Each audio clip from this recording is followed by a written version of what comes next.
इस वीडियो के माध्यम से हम बात करेंगे भारत की पंचवर्षीय योजना।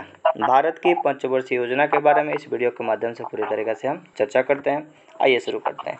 भारत में पंचवर्षीय योजना रूस से प्रेरित है। रूस में भी पूरी तरीके से इस प्रकार की योजना चलती होगी और उसी से पूरी तरीके से भारत में लिया गया है, यानी कि भारत में पंचवर्षीय योजना रूस से पूरी तरीके से प्रेरित है। योजनाओं का अंतिम स्वीकृति अनुमोदन राष्ट्रीय विकास परिषद प्रदान करता है, कि जो भी योजना हम बनाते हैं सरकार पूरी तरीके से बनाती है, इस योजना का अनुमोदन अंतिम रूप से स्वीकृति राष्ट्रीय विकास परिषद के द्वारा किया जाता है। पहली योजना बना था पूरी तरीके से भारत में 1951 से 56 तक। इस योजना को हेराल्ड डोमर मॉडल पर आधारित हुआ करता था। क्वेश्चन पूछा जाता है कि प्रथम पंचवर्षीय योजना का डेट क्या है। 1951 से 56 तक है। किस मॉडल पर आधारित था? तो हेराल्ड डोमर मॉडल पर आधारित था, जिसमें कृषि को सर्वोच्च प्राथमिकता प्रदान की गई थी। यानी कि प्रथम बार जो प्लान बना था भारत की आज़ादी के बाद, उसमें प्लान बना था हेराल्ड डोमर मॉडल पर आधारित थे। 1951 से 56 तक ये चला था। मेन प्लान था पूरी तरीके से कृषि के बारे में काम की गई थी। दूसरा पंचवर्षीय योजना पीसी महालनोबिस के मॉडल पर आधारित था। इसमें भारी एवं आधारभूत उद्योग यानी कि बड़ा बड़ा कंपनी बनाने की व्यवस्था दूसरा पंचवर्षीय योजना 56 से 61 तक में पूरी तरह से की गई थी। दूसरा पंचवर्षीय योजना 56 से 61 तक में किया गया था। क्वेश्चन है दूसरा योजना पीसी महालनोबिस के मॉडल पर आधारित था। चलिए आगे देखते हैं। दूसरा योजना पीसी महालनोबिस के मॉडल पे दूसरा पंचवर्षीय योजना की शुरुआत की गई थी। दूसरा पंचवर्षीय योजना का मेन लक्ष्य भारी उद्योग और आधारभूत उद्योग था, यानी कि जो भी कंपनी बनाने की प्रक्रिया थी दूसरी पंचवर्षीय योजना का शुरू किया गया था। पहला में कृषि पे पूरी तरीके से आधारित था। पहला 51 से 56 तक चला था। हेराल्ड डोमर के मॉडल पर पूरी तरीके से आधारित था। दूसरी योजना का काल 1956 से 61 तक था। इस समय में राउरकेला, भिलाई, दुर्गापुर में स्टील की कंपनी बनी थी। राउरकेला कहाँ पे है? उड़ीसा में है। भिलाई पूरी तरह से छत्तीसगढ़ में है और दुर्गापुर पश्चिम बंगाल में है।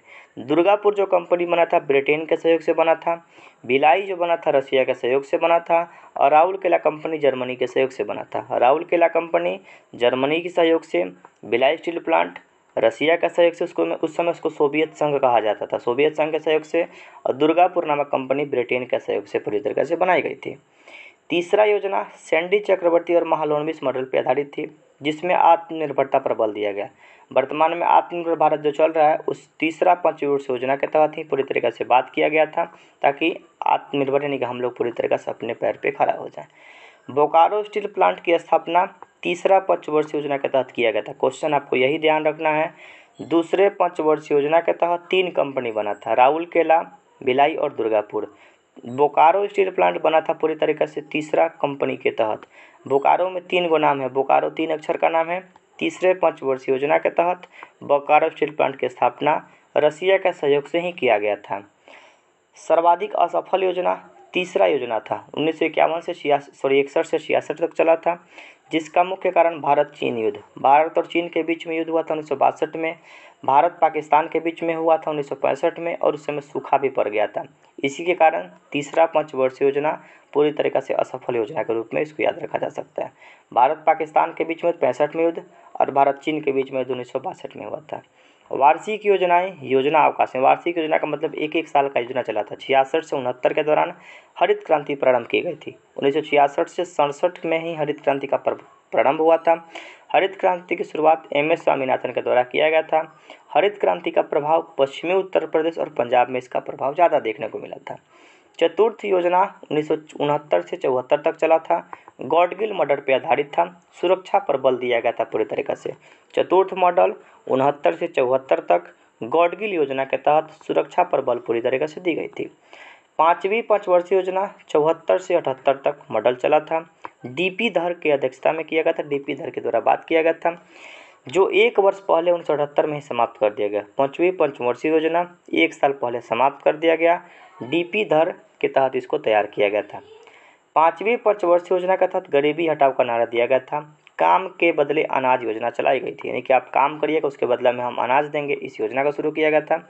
और गरीबी हटाओ का नारा पांचवी पंचवर्षीय योजना के तहत ही पूरी तरीके से दिया गया था। ये क्वेश्चन पूछा जाता है कि पांचवी पंचवर्षीय योजना का गरीबी हटाओ का नारा किस में दिया गया था? पांचवी पंचवर्षीय योजना में दिया गया था। अनवरत योजना 78 से 80 तक चला था, जिसे रोलिंग प्लान भी कहा जाता है। अनवरत योजना 78 से 2 साल तक चला था, 80 तक चला था, जिसे रोलिंग प्लान भी कहा जाता है। इसके जनक डॉक्टर गुरनान मंडल को कहा जाता है। प्रोफेसर, इसके प्रणेता कौन थे? प्रोफेसर रेगनर फ्रिश नामक व्यक्ति हुआ करते थे। IRDB, NREP, TRYSEM, DWARCAP, RLEGP कार्यक्रम, ये सब छठी पंचवर्षीय योजना के तहत पूरी तरीके से शुरू किया गया था। 7वीं योजना की अवधि 1985 से 90 तक चला था। जवाहर रोजगार योजना 28 अप्रैल 1889 को शुरू की गई थी। 1989 है। 7वीं योजना का संबंध 85 से 90 तक था। जवाहर रोजगार योजना 28 अप्रैल 1989 को शुरू की गई थी तथा इंदिरा गांधी आवास योजना 1985 से 86 में शुरू की गई थी। 7वीं पंचवर्षीय योजना के तहत ही जवाहर रोजगार योजना, इंदिरा आवास योजना शुरू की गई थी।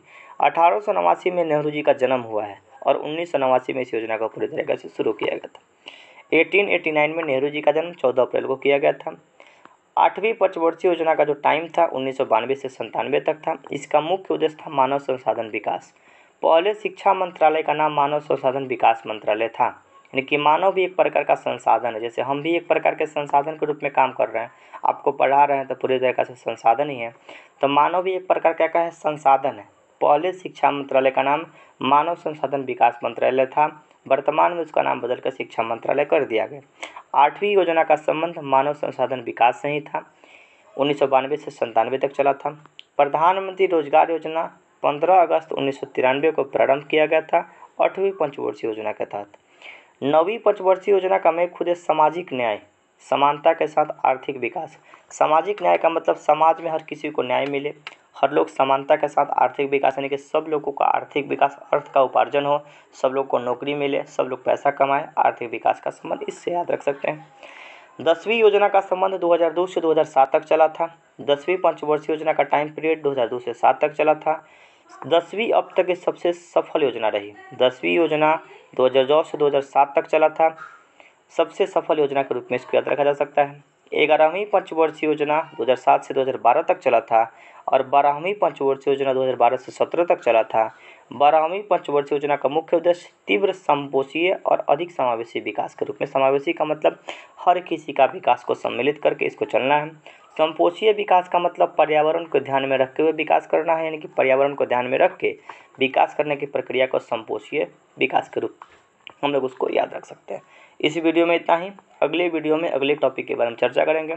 छोटे छोटे टॉपिक के बारे में चर्चा कर रहे हैं ताकि परीक्षा में आपका क्वेश्चन बने। धन्यवाद। फिर मिलेंगे अगली वीडियो में।